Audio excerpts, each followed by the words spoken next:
ಮಂಡ್ಯದ ವಿಸಿ ನಾಲೆಗೆ ಕಾರು ಉರುಳಿದ ಪ್ರಕರಣಕ್ಕೆ ಸಂಬಂಧಪಟ್ಟಂತೆ ಕ್ರೇನ್ ಸಹಾಯದಿಂದ ಕಾರು ಮೇಲೆತ್ತಿದ್ದಾರೆ ಸಿಬ್ಬಂದಿ. ನೋಡಿ, ಕಾರು ಕೂಡ ಕೊಚ್ಚಿಕೊಂಡು ಹೋಗಿತ್ತು ವಿಸಿ ನಾಲೆಯಲ್ಲಿ. ಈಗ ಆ ಕಾರನ್ನು ಕೂಡ ಮೇಲಕ್ಕೆತ್ತಿದ್ದಾರೆ. ಕ್ರೇನ್ನ ಸಹಾಯದಿಂದ ಅಲ್ಲಿ ಅಗ್ನಿಶಾಮಕ ಸಿಬ್ಬಂದಿ, ಪೊಲೀಸರು, ಸ್ಥಳೀಯರೆಲ್ಲರೂ ಕೂಡ ಸಹಕಾರದಿಂದ ಎತ್ತಿದ್ದಾರೆ.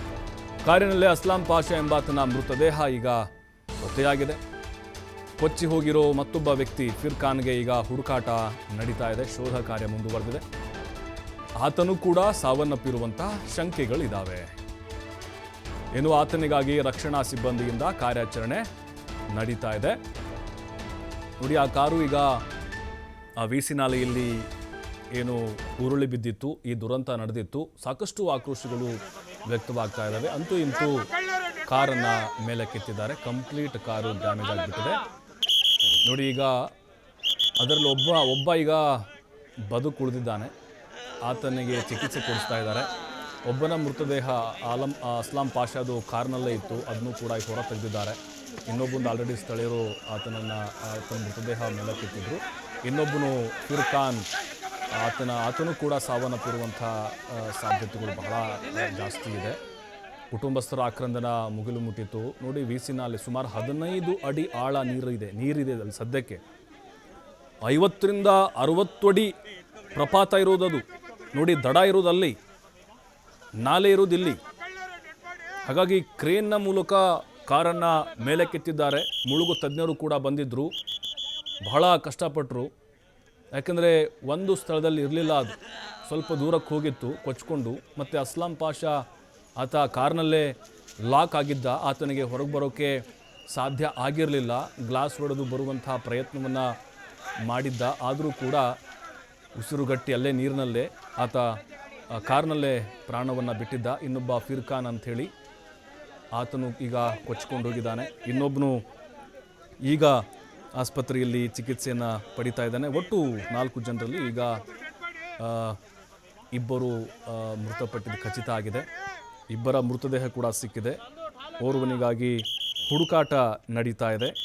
ಬಟ್ ನೋಡಿ, ಈ ವಿಸಿ ನಾಲೆ ಅನ್ನುವಂಥದ್ದೇನಿದೆ, ಇದು ಮೃತ್ಯು ನಾಲೆ ಆಗಿದೆ. ಸಾವಿನ ನಾಲೆಯಾಗಿ ಇತ್ತೀಚೆಗೆ ಹೆಸರುವಾಸಿ ಆಗ್ತಾ ಇದೆ. ಎಷ್ಟು ದುರಂತಗಳ್ರಿ! ಸುಮಾರು 40 ರಿಂದ 50 ಜನ ಸತ್ತು ಹೋಗಿದ್ದಾರೆ ಈ ನಾಲೆಯಲ್ಲಿ ಮುಳುಗಿ.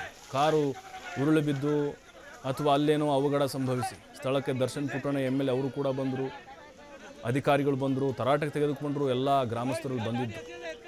ಯಾಕೆಂದರೆ ಯಾವುದೇ ರಸ್ತೆಯ ಅಲ್ಲಿ ತಡೆಗೋಡೆಗಳಿಲ್ಲ, ಸಿಗ್ನಲ್ಗಳಿಲ್ಲ, ಜೊತೆಗೆ ನಾಮ ಫಲಕಗಳಿಲ್ಲ, ಸೂಚನಾ ಫಲಕಗಳಿಲ್ಲ. ಕಂಪ್ಲೀಟಾಗಿ ಕಾರು ಕೆಳಗಡೆ ಬಂದ ಸಂದರ್ಭದಲ್ಲಿ ನಜ್ಜುಗುಜ್ಜಾಗಿತ್ತು. ಪಾಪ ಕೆಲಸಕ್ಕಂತ ಹೋಗಿದ್ದರು.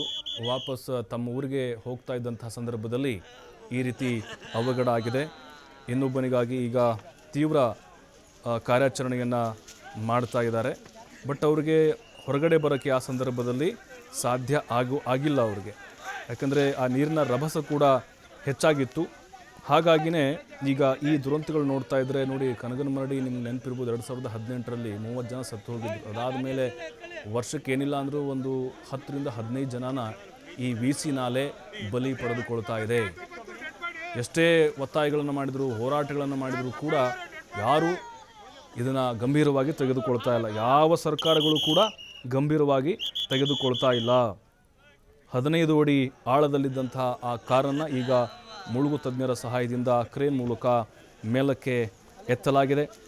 ನೋಡಿ, ಅಲ್ಲಿ 50 ರಿಂದ 60 ಅಡಿ ದಡ ಇರೋದು ನೀರಿಂದ. ಮೃತದೇಹದ ಸಮೇತ ಕಾರನ್ನು ಈಗ ಮೇಲಕ್ಕೆತ್ತಿದ್ದಾರೆ. ಬಟ್ ಈಗ ಸಾವನ್ನಪ್ಪಿದವರ ಸಂಖ್ಯೆ 2ಕ್ಕೆ ಏರಿಕೆ ಆಗಿದೆ. ಅದರಲ್ಲೂ ಈಗ ಸ್ಟಾರ್ಟಿಂಗಲ್ಲಿ ಕಾರನ್ನು ಹುಡುಕುವಂತಹ ಕೆಲಸ ಕೂಡ ಕಷ್ಟಕರ ಆಗಿತ್ತು. ಯಾಕಂದರೆ ನೀರು ರಭಸವಾಗಿ ಹರಿತಾ ಇದೆ. 15 ಅಡಿ, ಸುಮಾರು 15 ಅಡಿ ಆಳ ಇರೋದ್ರಿಂದಾಗಿ ಸ್ವಲ್ಪ ಕಾರ್ಯಾಚರಣೆಗೆ ಅವ್ರಿಗೆ ಸ್ವಲ್ಪ ಅಡಚಣೆ ಆಗ್ತಾ ಇತ್ತು. ವಿಸಿ ನಾಲೆಗೆ ಅಲ್ಲೇನು ಕ್ರೇನನ್ನು ತಂದು ಅದಕ್ಕೆ ಹಗ್ಗ ಕಟ್ಟಿದ್ರು, ಬೋಟ್ಗಳನ್ನ ತಂದರು. ಈಗ ಫೈನಲಿ ಕಾರನ್ನು ಮೇಲಕ್ಕೆ ಎತ್ತಿದ್ದಾರೆ.